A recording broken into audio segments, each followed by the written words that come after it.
Hello and আসসালামু আলাইকুম everyone, কেমন আছেন সবাই?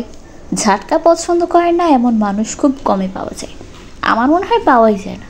তারপরেও হাতে গোনা কয়েকজনকে পাওয়া যায় যারা কাটার কারণে ঝাটকা খান না। যাই হোক, আমার সবচেয়ে পছন্দের মাছ কিন্তু এই ঝাটকা, যেটার বড়টা হচ্ছে ইলিশ, একদম ছোটো পোনাটা হচ্ছে ঝাটকা। আজকে আর রান্না করেছিল ঝাটকার একদম পেঁয়াজ দিয়ে ভুনা বলা চলে না, পেঁয়াজ দিয়ে দো পেঁয়াজা বলা চলে। যাই হোক, প্রথমেই মাছটাকে ম্যারিনেট করে লবণ হলুদ মরিচ দিয়ে ম্যারিনেট করে হালকা করে ভেজে নেওয়া হয়েছে। এখন যে সাইজগুলো দেওয়া হচ্ছে এটা একটুখানি বড়, মানে ঝাটকার থেকে হালকা বড়। এটার থেকে এক সাইজ ছোটো যেটা হয় সেটা হয় ঝাটকা।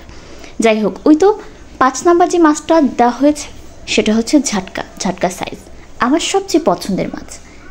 যাই হোক, এখন হচ্ছে মাছগুলো উল্টে পাল্টে নেওয়া হবে।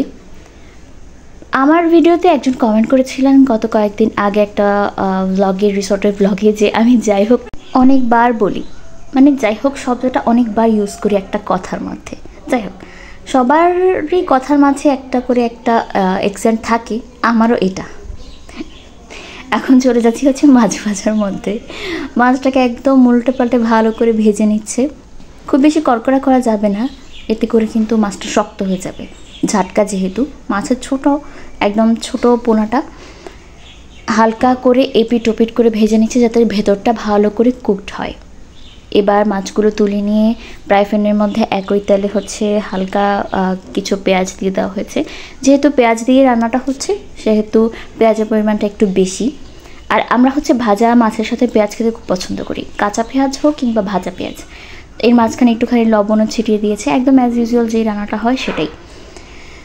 তবে এটা গরম ভাত দিয়ে খেতে এত বেশি মজা লাগে। আর ইলিশ মাছ হচ্ছে সেই মাছ যে মাছের যে তেল দিয়ে ভাজা হয় সেই তেলটাও ভাতের সাথে খাওয়া যায়, অনেক বেশি মজা। আপনারা কে কে ট্রাই করেছেন অবশ্যই জানাবেন। এখানে হচ্ছে ভাজা মাছগুলো, এখানে হচ্ছে পেঁয়াজটা হালকা হয়ে গেলে তখন হচ্ছে মাছগুলো এটার মধ্যে ছেড়ে দেওয়া হবে।